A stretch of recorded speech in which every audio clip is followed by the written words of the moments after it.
شروع اللہ کا نام لے کر جو بڑا مہربان نہایت رحم والا ہے۔ سورۃ الجن یہ ہے اب وہ سورت کے جو اس میں کسی جوڑے وغیرہ کا معاملہ نہیں ہے، منفرد ہے، اکیلی سورت ہے، اور یہ واحد سورت ہے کہ جس میں اتنی تفصیل کے ساتھ جنات کا معاملہ آیا ہے۔ ایک سورت ہم پڑھ چکے ہیں کہ جس میں مسلسل خطاب ہے، یا معاشر الجن والانس فبأي آلاء ربكما تكذبان، 31 مرتبہ تو یہی آیت آئی۔ یا یہ صورت ہے کہ جس میں ایکسکلوسیو جو ہے ان کا معاملہ آ رہا ہے۔ یہ بھی ہو سکتا ہے کہ یہ کوئی اور واقعہ ہو، اور یہ بھی ہو سکتا ہے یہ وہی واقعہ جو سورہ احقاف کا ہے، وہ تو جا کر انہوں نے جو کچھ کیا اللہ تعالیٰ نے وہ خبر ہمیں دے دی۔ اب یہاں پر حضور کو بھی وحی کے ذریعے سے مطلع فرمایا اور مزید تفاصیل آ گئی۔ یہ بھی ہو سکتا ہے یہ اور جنات ہو۔ بسم اللہ الرحمن الرحیم، قل اوحی الی انہ استمع نفر من الجن، کہہ دیجئے اے نبی کہ میری جانب وحی کی گئی ہے کہ جنوں کی ایک جماعت نے سنا۔ کس کو سنا؟ قرآن کو سنا۔ فقالوا انا سمعنا قرآنا عجبا، انہوں نے کہا ہم نے سنا ہے ایک بہت ہی دل کو لبھانے والا قرآن، یہدی الی الرشد، جو نیکی اور رشد اور ہدایت کی طرف رہنمائی کر رہا ہے۔ فآمنا بہ، تو ہم تو ایمان لے آئے۔ اس وقت بھی میں نے کہا تھا یہ لمحہ فکریہ ہے، ایک دفعہ کیا اجتماع ہے قرآن کا، اور وہ بندے کہاں سے کہاں پہنچ گئے، داعی بن گئے۔ ہمارا کیا حال ہے؟ ہم نے اس معنی میں قرآن کبھی پڑھا ہی نہیں، سنا ہی نہیں۔ سنتے ہیں تو خیبر میل کی اسپیڈ سے جو پڑھ رہا ہوتا قاری، 5 دن میں پورا قرآن، 6 دن میں پورا قرآن، اور اشتہار دیے جا رہے ہیں۔ یہ ہے ہمارا ریچول۔ یہاں تو 20 منٹ میں ہو جاتی ہے، یہاں 30 منٹ، یہاں چلو وہاں اور اس سے بھی کم میں ہو جاتی ہے، وہاں چلو۔ قرآن کا نتیجہ تو یہ نکلنا چاہیے وہ آپ کو پوزیس کر لے، جانے نہ دے۔ انا سمعنا قرآنا عجبا یہدی الی الرشد فآمنا بہ ولن نشرک بربنا احدا، اب ہم کبھی بھی اپنے رب کے ساتھ کسی کو شریک نہیں ٹھہرائیں گے۔ وانہ تعالی جد ربنا، اور یقیناً ہمارے رب کی عزت شان بہت بلند ہے۔ ما اتخذ صاحبۃ ولا ولدا، اس نے نہیں اختیار کی نہ کوئی بیوی اور جورو نہ کوئی اولاد۔ وانہ کان یقول سفیہنا علی اللہ شفقا، اور یقیناً ہمارا جو بے وقوف ہے بڑا، مراد یہاں پہ ہے وہی عزازیل، ابلیس، لعین، وہ چونکہ ہمارا ذرا بڑا بدگڑ ہے،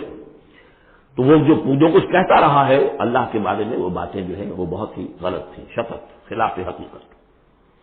وَأَنَّا ظَنَنَّا أَن لَّن تَقُولَ الْإِنسُ وَالْجِنُّ عَلَى اللَّهِ كَذِبًا، ہم تو اس گمان میں رہے، خوش گمانی میں، کہ جن اور انسان اللہ تعالیٰ کے اوپر جھوٹ نہیں باندھیں گے، لیکن وہ بدماش تو جھوٹ باندھتا رہا۔ ہم نے اپنی شرافت میں اس کی بات کو مان لیا۔ وَأَنَّهُ كَانَ رِجَالٌ مِّنَ الْإِنسِ يَعُوذُونَ بِرِجَالٍ مِّنَ الْجِنِّ فَزَادُوهُمْ رَهَقًا، اور یہ کہ جو انسانوں میں سے مرد ہیں وہ جنات کے مردوں میں حفاظت پکڑتے ہیں۔ یہ ہوتا تھا ان کا طریقہ، وہ سمجھتے تھے کہ بیابان میں جو ہے جنات رہتے ہیں اور وہ ان کے جو ہیں سردار بھی ہیں، تو اب راستے نے پڑاؤ ڈالا ہے جنگل میں، تو سب سے پہلے کہتے تھے کہ ہم اس جنگل کے، اس بیابان کے جنات کی ہم پناہ میں آتے ہیں۔ اب وہ سنتے ہوں گے یہ بے وقوف، یہ آدم کی اولاد، ہمارے تو جد امجد کو نکال دیا گیا جنت سے اس لیے کہ اس کو سجدہ نہیں کیا، یہ ہمیں معبود بنائے بیٹھے ہیں، ہماری پناہ طلب کر رہے ہیں۔ لہذا ان میں اور سرکشی پیدا ہو گئی اور اکڑ گئے کہ یہ انسان ہو کر یہ ہماری پناہ مانگ رہے ہیں، ہم سے طلب کر رہے ہیں پناہ، تو اس سے ان کے اندر اور زیادہ سرکشی پیدا ہو گئی۔ وَأَنَّهُ كَانَ رِجَالٌ مِّنَ الْإِنسِ يَعُوذُونَ بِرِجَالٍ مِّنَ الْجِنِّ فَزَادُوهُمْ رَهَقًا وَأَنَّهُمْ ظَنُّوا كَمَا ظَنَنتُمْ أَن لَّن يَبْعَثَ اللَّهُ أَحَدًا، اور دیکھو انہوں نے بھی ایسا ہی سمجھا جیسا کہ تم نے سمجھا ہوا ہے کہ اللہ کسی کو نہیں اٹھائے گا۔ اس کے 2 معنی ہیں، یعنی بعد بعد الموت کوئی نہیں ہے، مرنے کے بعد جی اٹھنا نہیں ہے، اور یہ بھی کہ شاید اب اللہ کسی اور کو رسول بنا کر نہ بھیجے، أن يبعث الله أحدا، اس لیے کہ 600 برس بیت چکے تھے، وہ تورات سے واقف تھے جو سورہ احقاف میں تذکرہ آیا ہے، فترت وہی 600 برس، اور یہ طویل ترین وقفہ تھا نبوت کا کہ کوئی نبوت کوئی رسالت دنیا میں نہیں، تو ان کو یقیناً ان سے خیال ہوا ہوگا کہ بس اب ختم ہوا معاملہ، اب کوئی اور رسول نہیں آئے گا۔ وَأَنَّا لَمَسْنَا السَّمَاءَ، اور ہم نے ذرا ٹٹولا آسمان کو، ہم نے چاہا کچھ خبریں وبریں لے کر آئیں ذرا غیب کی، فَوَجَدْنَاهَا مُلِئَتْ حَرَسًا شَدِيدًا وَشُعُبًا، تو ہم نے تو پایا اس کو کہ وہ بھرا ہوا ہے سخت چوکیداری سے اور انگارے رکھے ہوئے ہیں ہمیں کھدیڑنے کے لیے۔ یعنی یہ کہ ہمیں معلوم ہو گیا کہ کوئی واقعی وقت ایسا ہے، کیونکہ یہ سارا انتظام خاص طور پر جبکہ وہی یہ نبوت آتی تھی تو اہتمام کر لیا جاتا تھا۔ عام حالات میں کوئی بات نہیں، روح اتر رہے ہیں فرشتے، اور یہ جو ہے یہ آگ سے بنے ہیں، وہ نوری ہیں، یہ ناری ہیں، کچھ نہ کچھ ان سے یارانہ گانٹ کے کچھ نہ کچھ ان سے لے لیتے تھے، یا یہ کہ اچک لیا من اس طرح کا سرا قتل، کسی نے کوئی چیز جو ہے کہیں سے لے لی۔ لیکن اب جو ہم نے دیکھا ہے آسمان کو تو واقعی وہاں تو بڑے سخت پہرے لگے ہوئے، یعنی کوئی نہ کوئی وحی کا سلسلہ ہے اور نبوت آنی ہے، اور وہ نبوت ہمیں تو مل گئی، ہم جا کر سنائے کلام اور ہم ایمان لے آئے۔ وانا لمسنا سوا وجدناها ملئت حرسا شدیدا وشہبا وانا كنا نقعد منها مقاعد للسمع، اور ہم وہاں بیٹھا کرتے تھے،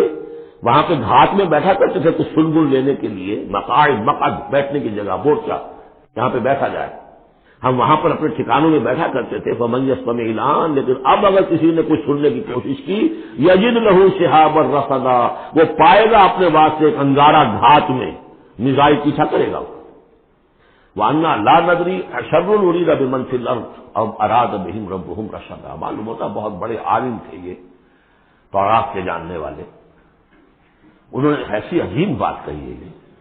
ہمیں یہ معلوم نہیں کہ آیا زمین میں بسنے والے ان انسانوں کی کوئی شامت آ گئی ہے یا اللہ نے ان کے لیے کسی بھلائی کا ارادہ کیا ہے۔ رسالت آئے گی تو دو ہی نتیجے ہیں، یا تو کوئی عذاب آنے والا ہے، اس لیے کہ وما كنا معذبین حتی نبعث رسولا، یا تو کوئی بہت بڑے پیمانے پر انسانوں کی شامت آنے والی ہے، جیسے قوم نوح، قوم ہود، قوم صالح کا حشر ہوا تھا، وہ ویسا ہی حشر ہونے والا ہے۔ اللہ نظری ہم نہیں جانتے، اشر ارید بمن فی الارض، زمین والوں کے لیے کسی شر کا فیصلہ کیا گیا ہے، ام اراد بہم ربہم رشدا، یا ان کے لیے ان کے رب نے بھلائی کا، خیر کا ارادہ کیا۔ ظاہر بات ہے نبوت اور رسالت محمدی خیر پر منتج ہوئی۔ وَأَنَّا مِنَّا الصَّالِحُونَ وَمِنَّا دُونَ ذَلِكَ، اور دیکھو ہمارے اندر نیک بھی ہیں، جنات نیک بھی رہے ہیں اور دوسری طرح کے بھی ہیں، بد نہیں کہا، یہ ہے حکمت تبلیغ، بروں کو بھی برا نہ کہو، ہاں دوسری قسم کے بھی ہیں، نیک بھی ہے اور دوسری قسم کے بھی ہیں۔ کُنَّا طَرَائِقَ قِدَدًا، ہم تھے مختلف راستوں پر جو کہ ایک دوسرے سے پھٹے ہوئے تھے۔ یہ قددا جو آیا تھا نا، قدت قمیصہ، پھٹ جانا قمیص کا۔ وَأَنَّا ظَنَنَّا أَن لَّن نُعْجِزَ اللَّهَ فِي الْأَرْضِ وَلَن نُعْجِزَهُ هَرَبًا، اور ہم نے یہ جان لیا کہ ہم اللہ کو عاجز نہیں کر سکتے، ہرا نہیں سکتے، نہ زمین میں بھاگ کر، اور ہم کہیں بھاگ کر اور زمین میں اللہ کو شکست نہیں دے سکتے، اس کی پکڑ سے نکل نہیں سکتے۔ وَأَنَّا لَمَّا سَمِعْنَا الْهُدَىٰ آمَنَّا بِهِ، اور ہم نے تو جب وہ ہدایت سنی، الہدا سنا، اس کی استماع ہم نے کیا، ہم تو اس پر ایمان لے آئے۔ فَمَن يُؤْمِن بِرَبِّهِ فَلَا يَخَافُ بَخْسًا وَلَا رَهَقًا، تو جو کوئی بھی ایمان لائے گا اپنے رب پر، کوئی خوف نہیں ہوگا کہ نہ اسے کوئی نقصان دیا جائے گا، نہ اس پر کوئی زبردستی ہوگی، کوئی زیادتی ہوگی، جیسے جیسے ان کے اعمال صالحہ ہیں پورے پورے اللہ تعالیٰ ان کا اجر ان کو دے دے گا۔ وَأَنَّا مِنَّا الْمُسْلِمُونَ وَمِنَّا الْقَاسِطُونَ، اور دیکھو ہمارے اندر وہ بھی ہیں جو فرما بردار ہیں اور وہ بھی ہیں جو بے انصافی کرتے ہیں۔ یہ قسط کے لفظ کے ساتھ سمجھ لیجئے، جب یہ ثلاثی مجرد میں آتا ہے تو قاسط اس میں فاعل بنا، وہ ناانصاف کے معنی میں ہے، یہ باب افعال کے خواص میں سے ہے، سلب ماخذ اس کو کہتے ہیں۔ جب نہیں باب افعال میں آئے گا تو اس کے معنی ہے عدل و انصاف، اور جب ثلاثی مجرد میں آئے گا تو نا انصاف۔ فمن اسلم فاولئک تحروا رشدا، جو لوگ اسلام لے آئے، اطاعت قبول کر لی، تو انہوں نے تو گویا کہ ڈھونڈ نکالی خیر کی راہ، نیکی کی راہ انہوں نے تلاش کر لی۔ وَأَمَّا الْقَاسِطُونَ، اور جو بے انصاف فَكَانُوا لِجَهَنَّمَ حَطَبًا، وہ لوگ جو ہے پھر جہنم کا ایندھن بن کر رہیں گے۔ یہاں تک ان کی تقریر ہے جو انہوں نے تبلیغ کی ہے۔ جو بات آگے آ رہی ہے یہ خود اللہ کی طرف سے کلام ہے، أَن لَوِ اسْتَقَامُوا عَلَى الطَّرِيقَةِ لَأَسْقَيْنَاهُم مَّاءً غَدَقًا، اور یہ کہ یہ اگر لوگ اپنے اس طریقے پر جو طریقہ انبیاء کا تھا، جو آدم نے دیا تھا، جو نوح نے دیا تھا، یہ چلتے رہتے تو ہم انہیں خوب پلاتے، پانی بھر بھر کر خوب سیراب کرتے ان کو۔ یہاں لفظ طریقت آیا ہے قرآن میں، شریعت، طریقت۔ ثم جعلناک علی شریعۃ من الامر، شریعت اور یہ طریقت، دونوں کا مفہوم ایک ہے، طریقہ اور شریعت، لیکن یہ کہ اس کا استعمال ہو رہا ہے کہ شریعت سے مراد لی جاتی ہے جو دین کا قانون ہے اس کے ظاہری پہلو، قانونی پہلو، اور طریقت اسی کے باطنی پہلو کا نام ہے کہ ایک نماز ہے، وضو کیسے کرو گے، کیا فرائض ہیں، کیا نوافل ہیں، کیا کام رہ گیا تو وضو نہیں ہوا، یہ شریعت بتائے گی، یہ آپ کو فقیہ بتائیں گے، یہ آپ کو مفتی حضرات بتائیں گے، لیکن نماز کی اصل روح تو ہے خشوع اور خضوع، حضور قلب، یہ پھر طریقت کی طرف منتقل کر دیا گیا، بدقسمتی سے پھر ان کو پھاڑ دیا گیا، وہ علیحدہ علیحدہ ہو گئے۔ یہ سب چیزیں یکجا ہونی چاہیے تھی۔ اور جو ہمارے اولین صوفیاء ہیں وہ بہت بڑے عالم بھی تھے، ایسے نہیں تھے کہ صرف صوفی تھے، وہ بہت بڑے مفتی بھی ہوتے تھے، بلکہ اولین کیا اس دور میں بھی جو میں نے آپ کو بتایا تھا کہ قاضی صلاح اللہ پانی پتی رحمۃ اللہ علیہ، وہ مفتی بھی ہیں، مفسر بھی ہیں، محدث بھی ہیں، اور بہت بڑے مرشد بھی ہیں، میرزا مذہب جانے جانا شہید کے خلیفہ ہیں، جنہیں شیعوں نے قتل کیا، شہید کیا، اور یہ سب شیخ احمد سرہندی رحمۃ اللہ علیہ کا جو سلسلہ ہے، سلسلہ مجددیہ نقشبندیہ، اس کے بزرگ ہیں، تو وہ ہیں وہ جامع و صفات لوگ۔ لنفتنہم فیہ، اور یہ بھی جو ہم کو بادی پلاتے اور سیراب کرتے، یہ بھی اس لیے تاکہ ان کو اور جانچے اور پرکھے اور امتحان لیں۔ ایک امتحان غربت میں ہے، ایک امتحان سمندری میں ہے، ایک امتحان فاقے میں ہو رہا ہے، ایک امتحان ہو رہا ہے کہ کثرت سے ہم نے دے رکھا ہے۔ ومن یعرض عن ذکر ربہ، اور جو کوئی بھی اعراض کرے گا اپنے رب کے ذکر سے، یسلکہ عذابا صعدا، تو وہ چلے گا، وہ ڈال دے گا اس کو چڑھتے عذاب میں، اللہ تعالیٰ ایسے عذاب میں صعدا جس کی شدت بڑھتی چلی جائے گی۔ وَأَنَّ الْمَسَاجِدَ لِلَّهِ فَلَا تَدْعُوا مَعَ اللَّهِ أَحَدًا، دیکھو مسجدیں اللہ کے لیے ہیں، مسجد سے مراد مسجد سجدے کی جگہ بھی ہے، اور مسجد سے مراد سجدے کے یہ اعضاء بھی ہے، یہ پیشانی اور یہ ناک اور یہ ہاتھ اور یہ پاؤں، ایڑیاں اور وہ پنجے، یہ سارے جو ہیں جو جسم کے حصے ہیں، یہ مسجدیں بھی اور سجدے کی جگہ بھی للہ ہے، سب اللہ کی ملکیت ہے۔ فَلَا تَدْعُوا مَعَ اللَّهِ أَحَدًا، اللہ کے ساتھ کسی اور الہ کو مت پکارو۔ وَأَنَّهُ لَمَّا قَامَ عَبْدُ اللَّهِ يَدْعُوهُ قَالُوا يَكُونُونَ عَلَيْهِ لِبَدًا، اور یہ اب یہاں پھر قول آ گیا ہے انہی کا جنات کا کہ جب وہ عبداللہ کو ہم نے دیکھا، وہ کھڑا تھا، وہ قرآن پڑھ رہا تھا، وہ نماز پڑھا رہا تھا، لما قام عبداللہ یدعوہ، اسے پکار رہا تھا اللہ کو، اللہ کا بندہ، قالوا یکونون علیہ لبدا، وہ تو ایسے ہو رہے تھے سننے والے گویا کہ اس کے اوپر ٹھٹ کے ٹھٹ جمع ہو جائیں گے وہاں پر، لیکن یہ کہ وہ ایمان نہیں لا رہے تھے۔ قل انما ادعو ربی، کہہ دیجئے اے نبی صلی اللہ علیہ وسلم، دیکھو میں پکارتا ہوں اپنے رب کو، ولا اشرک بہ احدا، اس کے سوا میں کسی اور کو شریک کرنے کے لیے تیار نہیں۔ قل انی لا املک لکم ضرا ولا رشدا، کہہ دیجئے مجھے کوئی اختیار حاصل نہیں ہے تمہارے لیے، نہ کسی نقصان کا اور نہ کسی راہ پر لانے کا، میں تمہیں ہدایت نہیں دے سکتا۔ وہ آیت یاد کر لیجیے، انک لا تہدی من احببت ولکن اللہ یہدی من یشاء، اے نبی آپ ہدایت نہیں دے سکتے جسے بھی چاہیں، وہ تو اللہ ہی ہدایت دیتا ہے جس کو چاہتا ہے۔ قل انی لن یجیرنی من اللہ احد ولن اجد من دونہ ملتحدا، کہہ دیجیے میں ہرگز نہ پاؤں گا کہ مجھے اللہ کے سوا کوئی پناہ دے سکے، یجیرنی من اللہ احد، اللہ کی پکڑ سے بچانے کے لیے مجھے کوئی پناہ دے سکے میں نہیں پاؤں گا، ولن اجد من دونہ ملتحدا، اور اللہ کے سوا میں کہیں جو ہے کوئی اپنا سر چھپانے کی جگہ نہیں پاؤں گا، الا بلاغا من اللہ ورسالاتہ، الا یہ کہ میں اس کی طرف سے پیغامات اور اس کی طرف سے تبلیغ کا فریضہ سر انجام دوں، اگر میں نے یہ کام نہیں کیا تو میں گھبرا جاؤں گا۔ فَلَنَسْأَلَنَّ الَّذِينَ أُرْسِلَ إِلَيْهِمْ وَلَنَسْأَلَنَّ الْمُرْسَلِينَ، ہم تو پوچھ کر رہیں گے ان سے بھی جن کی طرف رسولوں کو بھیجا، اور پوچھ کر رہیں گے رسولوں سے بھی۔ وَمَن يَعْصِ اللَّهَ وَرَسُولَهُ، جو کوئی بھی اللہ اور اس کے رسول کی نافرمانی کرے گا، فَإِنَّ لَهُ نَارَ جَهَنَّمَ خَالِدِينَ فِيهَا أَبَدًا، تو اس کے لیے تو پھر جہنم کی آگ ہے جس میں وہ ہمیشہ ہمیشہ رہے گا۔ حتیٰ اذا رأوا ما یوعدون، یہاں تک کہ جب وہ دیکھیں گے جس چیز کی انہیں دھمکی دی جا رہی ہے، فَسَيَعْلَمُونَ مَنْ أَضْعَفُ نَاصِرًا وَأَقَلُّ عَدَدًا، اس وقت انہیں معلوم ہو جائے گا کون کمزور ہے مددگاروں کے اعتبار سے اور کون اقلیت میں ہے تعداد کے اعتبار سے۔ وہ تانے دیتے تھے نا کہ دیکھو محمد تمہارے پاس تو بیٹھے بھی ہوتے ہیں تو ہمارے کمی کاری بڑے لوور طبقات کے لوگ، اور وہ بھی چند ہوتے ہیں، دیکھو جا کے ابو جہل کی محفل بھری ہوئی ہے، بڑے بڑے لوگ بیٹھے ہوئے ہیں وہاں پر، اس وقت معلوم ہو جائے گا من اضعف ناصرا واقل عددا۔ یہ سورہ مریم میں بہت تفصیل سے یہ مضمون آیا ہے۔ قل ان ادری اقریب ما توعدون ام یجعل له ربی امدا، کہہ دیجئے نبی مجھے یہ معلوم نہیں ہے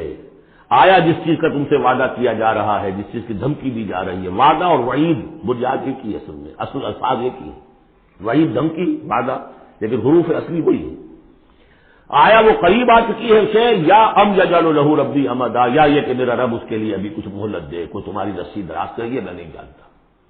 یہ سورہ انبیاء کے آخر میں بھی آیا تھا، قل ادری اقریب ام بعید ما توعدون، کہہ دیجیے نبی میں نہیں جانتا کہ جس چیز کا تم سے وعدہ کیا جا رہا ہے وہ قریب آ چکی ہے یا ابھی دور ہے۔ عالم الغیب، وہی ہے غیب کا جاننے والا، فلا یظہر علی غیبہ احدا، وہ اپنے غیب پر کسی کو مطلع نہیں کرتا، الا من ارتضی من رسول، سوائے جس کو وہ چاہے اپنے رسولوں میں سے۔ یہ بہت اہم قانون ہے قرآن کا، اور اس میں سارا مسئلہ علم غیب کا حل ہوتا ہے۔ ایک بات تو یہ کہ ہمارے جو بھی بریلوی بھائی ہیں وہ بھی مانتے ہیں، 4 باتیں وہ مانتے ہیں، 3۔ میں نے ایک مرتبہ تحقیق کی تھی بڑی مفصل، جا کر بعد لوگوں سے ملاقات کی، ابھی میں طالب علم تھا، کہا دیکھیے ہم ثابت مانتے ہیں اس بات کو، نبی کا علم ذاتی نہیں عطائی ہے، اللہ نے جو دیا وہی ہے۔ نبی کا علم قدیم نہیں، حادث ہے، پہلے نہیں تھا پھر ہو گیا، اللہ نے دے دیا تو ہو گیا۔ اور نبی کا علم غیر محدود نہیں، محدود ہے۔ میں نے کہا یہ 3 باتیں جو شخص مان لے، میرا اس سے اب کوئی جھگڑا نہیں رہا۔ لیکن ہمارے ہاں کچھ لوگوں نے ایک ڈیفینیشن کر لی علم غیب کی، علم غیب وہ ہے جو بغیر کسی کے بتائے خود حاصل ہو جائے۔ اس اعتبار سے تو میرے پاس بھی علم غیب ہے، نہیں یعنی کسی کے پاس کوئی علم ہے ہی نہیں۔ ہمیں دیا اساتذہ نے دیا، حضور کو دیا اللہ نے دیا، جبریل کو دیا اللہ نے دیا، اس معنی میں تو ذاتی علم تو کوئی بھی نہیں مانتا کسی کا، علم تو جگہ سے ہوتا ہے۔ البتہ علم غیب کسے کہتے ہیں؟ وہ چیزیں جو ہماری نگاہوں سے چھپا دی گئی ہیں، وہ عالم غیب ہے، جنت ہے، دوزخ ہے، فرشتے ہیں، یہ سب کیا ہے؟ عالم غیب۔ تو نبیوں کو تو کچھ نہ کچھ حصہ اس کا دکھایا جاتا ہے تو نبی بنتے ہیں نا، ورنہ میرے اور نبی میں فرق کیا ہوا پھر؟ اگر میرا بھی علم وہی ہوتا ان السمع والبصر والفؤاد، اور حضور کا بھی علم یہی ہوتا تو فرق کیا ہوا؟ حضور نے تو اس دوسرے علم کے اعتبار سے تو صاف کہہ دیا انتم عالم بامور دنیاکم، لیکن حضور کو معراج میں جنت دکھا دی، دوزخ دکھا دی۔ زمین پر رہتے ہوئے آپ نماز پڑھا رہے تھے، استسقاء کی نماز، اسی کے دوران اچانک ایک دفعہ آپ آگے بڑھے، لوگ حیران ہوئے کیا ہوا ہے، ایک دفعہ پیچھے ہٹے۔ لوگوں نے پوچھا بعد میں کہ حضور یہ نماز کا حصہ تھا، یعنی ہم بھی فیصدہ کیا کریں اس نماز کے اندر؟ فرمایا نہیں،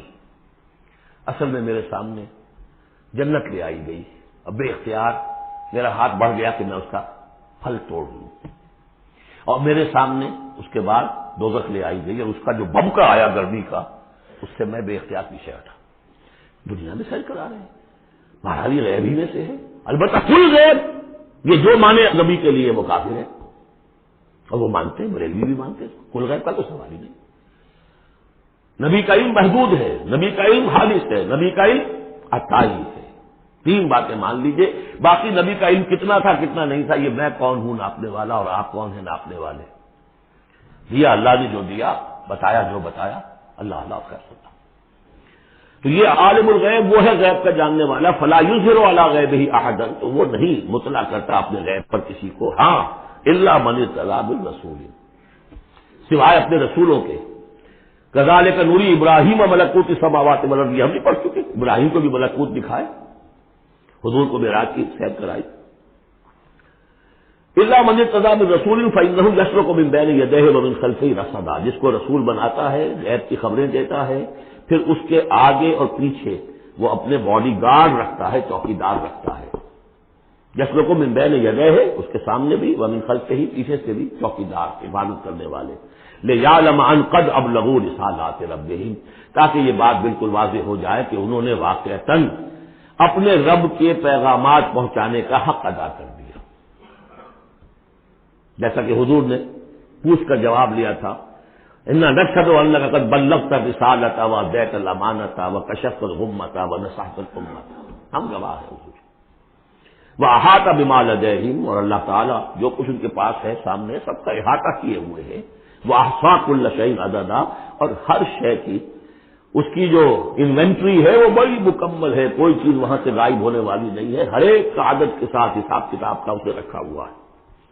بارک اللہ لی ولکم فی القرآن العظیم ونفعنی وإیاکم بالآیات والذکر الحکیم۔